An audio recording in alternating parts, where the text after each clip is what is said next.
రోజు రోజుకి గోల్డ్ రేట్లు పెరుగుతున్నాయి. తాకట్లో ఉన్న బంగారానికి వడ్డీలు పెరుగుతున్నాయని టెన్షన్ పడుతున్నారా? కొమ్మూరి గోల్డ్ వచ్చాక ఆ టెన్షనే పోయింది. కొమ్మూరి గోల్డ్. మిడిల్ ఈస్ట్ లో యుద్ధ మేఘాలు కమ్ముకున్నాయి. ఇరాన్ పైన అమెరికా భీకరమైన దాడులు చేస్తుంది. అయితే ఈ నేపథ్యంలో అటు ఇరాన్ కూడా రివెంజ్ అటాక్స్ మొదలు పెట్టేసింది. యుఎస్ మిలిటరీ బేస్ల పైన క్యాంపుల మీద దాడులు చేయడం జరిగింది. దీంతో అక్కడ యుఎస్ సైనికులు ఈ దాడుల్లో గాయపడ్డారని, చనిపోయినట్టుగా కూడా వార్తలు వినిపిస్తున్నాయి. అలా అమెరికా అటాక్స్ కి ధీటైన సమాధానం ఇరాన్ కూడా చెప్తుంది. సో ఇప్పుడు మిడిల్ ఈస్ట్ లో అటువంటి ఉద్రిక్త పరిస్థితులు నెలకొన్నాయి.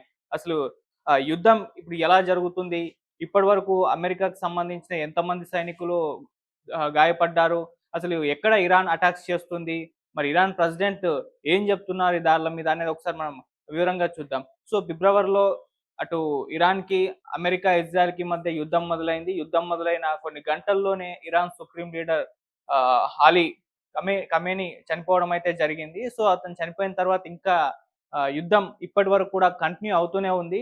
అటు అమెరికా, ఇజ్రాయెల్ కలిసి ఇరాన్ మీద దాడులు చేయడం, ఇరాన్ అటు మిడిల్ ఈస్ట్‌లో ఉన్న గల్ఫ్ దేశాల మీద దాడులు చేయడం. ఎందుకంటే ఆ గల్ఫ్ దేశాల్లో అమెరికా బేస్ క్యాంపులున్నాయి. ఆ బేస్ క్యాంపుల్ని యూజ్ చేసుకొని అటు అమెరికా, ఇరాన్ మీద దాడులు చేస్తుంది. దాంతో వాళ్ళు అమెరికా మీద కాకుండా ఈ బేస్ క్యాంపుల మీద దాడులు చేయడం మొదలుపెట్టేశారు. దుబాయ్, యూఏఈ ఇలా చాలా దేశాల్లో మిడిల్ ఈస్ట్‌లో ఉన్న గల్ఫ్ కంట్రీస్ మీద విపరీతంగా ఇరాన్ దాడులు చేయడం అయితే మొదలుపెట్టింది. అయితే అప్పటితో పోలిస్తే ఫిబ్రవరిలో ఎటువంటి యుద్ధ పరిస్థితులు ఉన్నాయో అప్పటితో పోలిస్తే ఇప్పుడు ఇంకా యుద్ధం తీవ్రతరం అయినట్టుగా కూడా చెప్తూ ఉన్నారు. సో అప్పుడు కాస్త కంట్రోల్ గానే ఉన్న ఈ చర్చలు జరుగుతున్నాయి.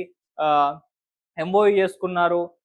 అలాగే సీజ్ ఫైర్ అయిపోయింది అని ఇటువంటి వార్తలు రకరకాలుగా వచ్చినప్పటికీ పరిస్థితులు చూస్తే అవేమీ కూడా సద్దుమణగలేదు అన్నట్టుగానే కనిపిస్తుంది. ఇంకా ఇరాన్‌కి, అమెరికా మధ్య భీకరమైన యుద్ధం జరుగుతూ ఉంది. సో ఇప్పుడు అటు ఇరాన్ పైన అమెరికా అనేది విపరీతంగా దాడులైతే చేస్తుంది. అటు ఇరాన్ మిలిటరీ కమాండర్ సెంటర్ మీద కూడా బిగ్ అటాక్ అయితే చేసింది. సో అక్కడ బాంబుల, మిసైళ్ల వర్షాలైతే కురిపించింది. అంటే మెయిన్‌గా అమెరికా ఏం టార్గెట్ చేస్తుందంటే డ్రోన్ లాంచ్ సైట్‌లను, అలాగే ఎయిర్ డిఫెన్స్ సిస్టమ్ వీటిపైన ఎక్కువగా దృష్టి పెట్టి ఇరాన్‌లో ఉన్న వీటిని దాడులు చేయాలని చెప్పేసి ప్లాన్ చేసి మరి అటాక్స్ చేస్తుంది. అంతేకాదు 50,000 సైన్యాన్ని కూడా రంగంలోకి దించింది. తొందరలో భూతల దాడులకు కూడా సిద్ధపడిపోయింది అమెరికా. సో ఈ స్థాయిలో అమెరికా ఇరాన్‌ని దెబ్బ కొడుతూ ఉంటే అటు ఇరాన్ కూడా సైలెంట్‌గా ఉండకుండా దీనికి ప్రతీకారం తీర్చుకోవాలి. దీని రివెంజ్ అటాక్స్ మేము చేయాలని చెప్పేసి వాళ్ళు భావించేశారు. సో అందుకోసమే గల్ఫ్ దేశాల్లో ఉన్న అమెరికా బేస్ క్యాంపుల మీద దాడులు చేయడం అయితే మొదలుపెట్టేసింది. సో కంప్లీట్ యూఎస్ మిలిటరీ స్థావరాలు ఎక్కడెక్కడ ఉన్నాయో వాటిని టార్గెట్ చేసుకొని ఇరాన్ కూడా దాడులు చేస్తుంది. ముఖ్యంగా కువైట్‌లో ఉన్న యూఎస్ స్థావరం మీద ఇరాన్ మిసైళ్లతో దాడులు చేసింది. అక్కడ పరిస్థితి చూసుకుంటే చాలా విపరీతంగా బాంబులు, మిసైళ్లు, ఆ దాడులు అవన్నీ కూడా ఉద్రిక్త పరిస్థితులు చోటు చేసుకున్నాయి. అక్కడే ఉన్న అమెరికా సైనికులు ఆ మంటల్లోనే చిక్కుకున్నారు. ఆ దాడుల్లోనే హతమయ్యారు అని చెప్పేసి వార్తలు వినిపిస్తున్నాయి. సో దీని పట్ల అమెరికా ఇప్పటివరకైతే రియాక్ట్ అవ్వలేదు. ఈ దాడుల్లో అమెరికా సైనికులు చనిపోయారా లేదా అన్న విషయంలో కూడా క్లారిటీ ఇవ్వట్లేదు. అయితే విజువల్స్ అవన్నీ కూడా వైరల్ అవుతున్న నేపథ్యంలో ఈ దాడుల్లో అమెరికా సైనికులు కూడా మృతి చెంది ఉంటారని చెప్పేసి అంచనా వేస్తున్నారు చాలామంది. సో ఆ స్థాయిలో ఇరాన్ కూడా అమెరికా చేస్తున్న దాడులను తిప్పికొడుతుంది. అమెరికాకు ధీటైన సమాధానం కూడా చెప్తూ ఉంది. సో అలా మిడిల్ ఈస్ట్‌లో కూడా ఉద్రిక్త పరిస్థితులు, ఒక యుద్ధ మేఘాలైతే కమ్ముకుంటున్నాయి. అలాగే మొత్తం యూఎస్ రాడార్ సిస్టమ్ అమెరికన్‌లను టార్గెట్‌గా చేసుకొని ఇరాన్ దాడులు చేస్తుంది. సో అలా యూఎస్ రాడార్ సిస్టమ్‌ని దెబ్బతీయడానికి, అలాగే అమెరికన్‌లను దెబ్బతీయడానికే ఇరాన్ పక్కా ప్రణాళికలతో ఈ అటాక్స్ అయితే చేస్తుంది.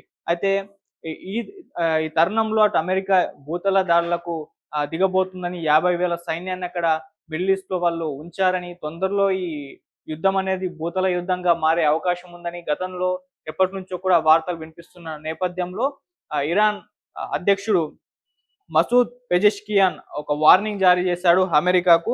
భూతల దాడులకు దిగితే తీవ్ర పరిణామాలు ఉంటాయని చెప్పేసి హెచ్చరికలు ఇచ్చాడు. అలాగే గతంలోనే వార్నింగ్స్ ఇచ్చారు. ఒకవేళ మీరు భూతల దాడులకు దిగితే అక్కడ సముద్రంలో ఉన్న సొరచేపలకు మిమ్మల్ని ఆహారంగా వేస్తామని చెప్పేసి గతంలో కూడా హెచ్చరికలు జారీ చేశారు. ఇప్పుడు కూడా అదే. ఎందుకంటే ఇరాన్ భూతల యుద్ధానికి ఒకవేళ అమెరికా దిగితే అది ఆత్మహత్య సదృశ్యమే అని చెప్పేసి చాలా మంది అనలిస్టులు భావిస్తున్నారు. ఎందుకంటే భూతల దాడులకు దిగితే అక్కడ ఇరాన్ ఆల్రెడీ ప్లానింగ్ వేసుకొని ఉంటుంది. అమెరికాకి అంత ఈజీ కాదు. సో ఇది అమెరికా తమ సొంత లొంగ తవ్వుకొని దాంట్లో దూకినట్టే అని చెప్పేసి భావిస్తూ ఉన్నారు. అలాగే ఇంకా ఈ ఇరాన్ అధ్యక్షుడు వార్నింగ్స్ అయితే చాలా వరకు అయితే ఇవ్వడం జరిగింది అమెరికాకు.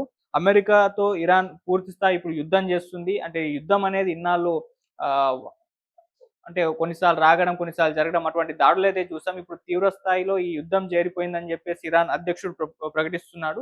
ఇరాన్ వ్యాప్తంగా కూడా అమెరికా దాడులు చేస్తుందని కూడా ఆయన స్పష్టం చేశారు. అలా ఇరాన్ చాలా ప్లేసెస్‌లో కూడా అమెరికా అయితే దాడులు నిర్వహిస్తుంది.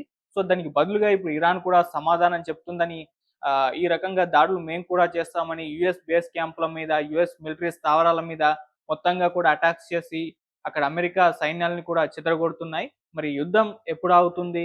ఇంకా ఎంతకాలం ఇది కంటిన్యూ అవుతుంది? ఇదేమన్నా మూడో ప్రపంచ యుద్ధానికి దారి తీయొచ్చా? మరి నిజంగా అమెరికా భూతల దాడులకు దిగుతుందా? సో, ఆ యుద్ధ పరిణామాలు ఎలా ఉంటాయి అనేది చాలా వరకు ప్రపంచవ్యాప్తంగా ఒక ఉత్కంఠ అయితే నెలకొంది. సో, యుద్ధం అనేది ప్రపంచవ్యాప్తంగా చాలా ప్రభావాన్ని చూపిస్తుంది. చాలా దేశాలు ఎటువంటి తీవ్ర పరిణామాలు ఎదుర్కొంటున్నాయో మనం చూస్తూ ఉన్నాం. మరి యుద్ధాన్ని ఆపడానికి ఎవరన్నా ప్రయత్నిస్తున్నారా లేదా అన్న దాని విషయంలో కూడా స్పష్టత లేదు. సో, ఇలా దాడులైతే అటు ఇరాన్ మేము తగ్గేదేలే అంటున్నారు. అమెరికా మేము వదలము అని అంటున్నారు. ఆ స్థాయిలో దాడులు జరుగుతున్నాయి. మరి ఇది ఎటువంటి పరిణామాలకు దారితీస్తుందో చూద్దాం. సో, దానికి సంబంధించి మరి యుద్ధం ఎప్పుడు ఆగుతుందో కూడా వెయిట్ చేసి చూడాల్సిన అవసరం అయితే ఉంది. Thank you so much.